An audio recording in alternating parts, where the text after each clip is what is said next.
नमस्कार दोस्तों, स्वागत है आपका एक बार फिर आज के मेरे इस वीडियो में। तो मैं अपने चैनल के माध्यम से दोस्तों समय समय पर शेयर बाजार में जो निवेश करने के महत्वपूर्ण पॉइंट्स होते हैं उनके बारे में जानकारी देता रहता हूं कि आपको कैसे शेयर बाजार में निवेश करना चाहिए। डीमेट अकाउंट से इन्वेस्टमेंट तक सारी प्रक्रिया आपको समझाता रहता हूं। कहां निवेश करना चाहिए, पोर्टफोलियो कैसे बनाना चाहिए, बहुत सारी चीजें अपनी साहब इस चैनल के माध्यम से मैं आपको प्रोवाइड कराता रहता हूं। बहुत सारे कमेंट्स क्वेश्चंस मेरे पास आते हैं कि सर अगर हम एक सरकारी कर्मचारी हैं तो किस प्रकार हम ट्रेड करें, इन्वेस्टमेंट करें, हमारे लिए क्या ये अलाउ है।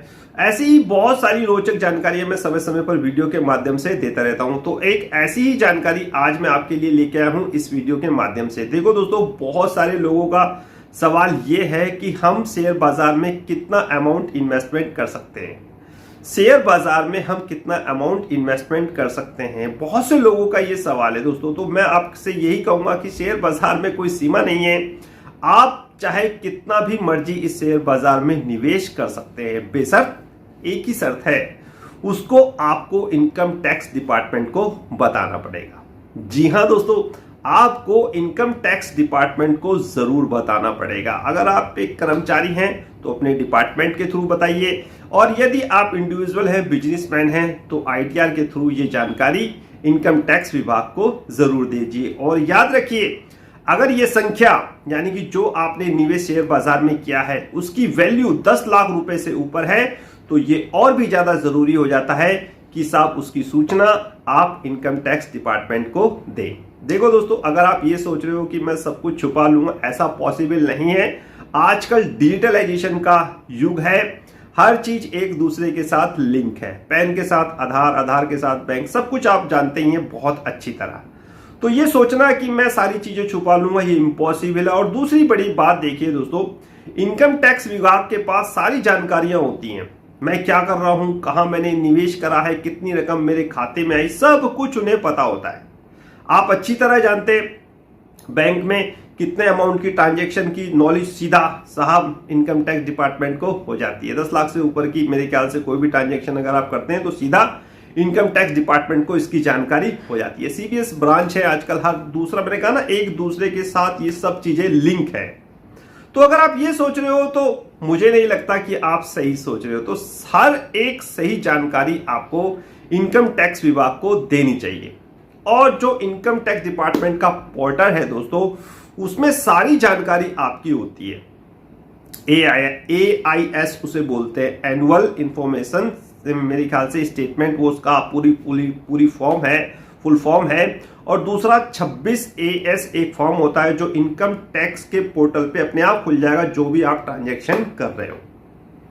तो ये सोचना बिल्कुल गलत है कि मैं कुछ चीजें छुपा लूंगा, मैं गलत जानकारी दूंगा। बिल्कुल सही जानकारी दीजिए कि मैंने कहां कहां निवेश करा है, कैसे कैसे निवेश करा है, मेरी इतनी इनकम थी, मैंने इतना साहब खर्चा करा और जो बचा उसको मैंने निवेश करा। टैक्स की बात की बात है। एक फाइनेंशियल ईयर में आप 10 लाख से ऊपर का यदि शेयर बाजार में निवेश कर रहे हो तो साहब आपको इसकी सूचना इनकम टैक्स डिपार्टमेंट को जरूर देनी है, कंपलसरी है।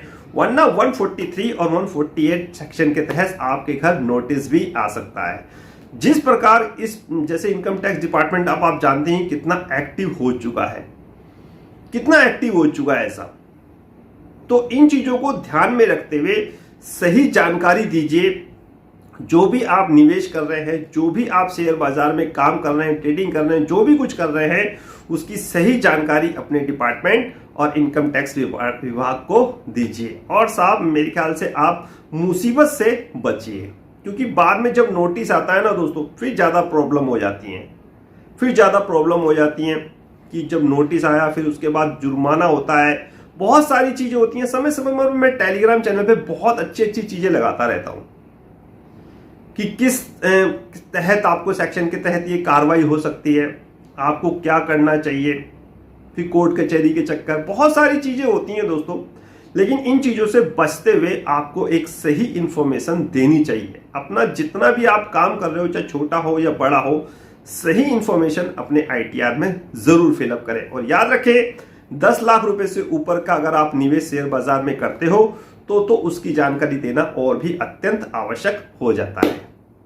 रही बात कि अगर मैं शेयर बाजार में काम करूंगा या ट्रेड कर रहा हूं तो उस पर कितना टैक्स आएगा, तो ये तो कैलकुलेशन दोस्तों फाइनेंशियल ईयर में होती है कि आपने कितना प्रॉफिट अर्न किया, किस स्लैब में आप आ रहे हो, बहुत सारी चीजें होती हैं मेरे भाई।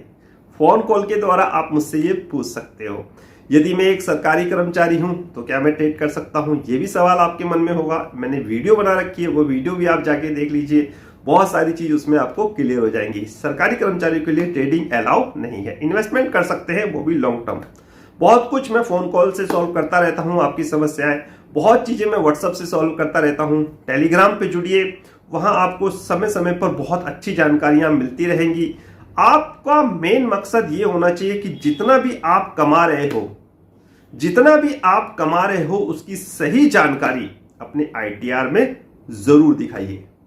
टैक्स ये मत सोचिए कि टैक्स ज्यादा आ जाएगा, ये टैक्स से मैं साहब ये हो जाएगा कि पता नहीं कितना भारी भरकम टैक्स आ जाए।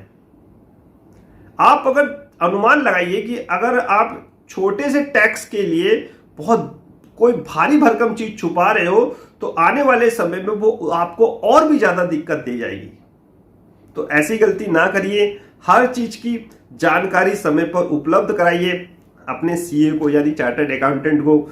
जहां से भी आप ITR फिलअप करते हैं, आपका डिपार्टमेंट आपको जो भी इंफॉर्मेशन मांगता है उसको सही से प्रोवाइड कराइए और बचिए इन सब झंझटों से। 10 लाख से ऊपर का अगर निवेश कर रहे हो शेयर बाजार में तो और भी ज्यादा जरूरी हो जाता है कि आप सही इंफॉर्मेशन इनकम टैक्स डिपार्टमेंट को दें और सब असुविधा से बचे। आज की वीडियो के माध्यम से ये छोटी सी जानकारी मैंने आपको देने चाहिए। बाकी अगर आपके मन में कोई भी सवाल हो, कोई भी शंका हो, कोई भी क्वेरी हो तो आप मेरे से फोन कॉल या व्हाट्सएप या टेलीग्राम पे जुड़ सकते हैं। और मुझे आगे दीजिए आज का वीडियो समाप्त करने की। नेक्स्ट वीडियो में नए अपडेट के साथ होगी मुलाकात, तब तक इंतजार। फाइनली नमस्कार।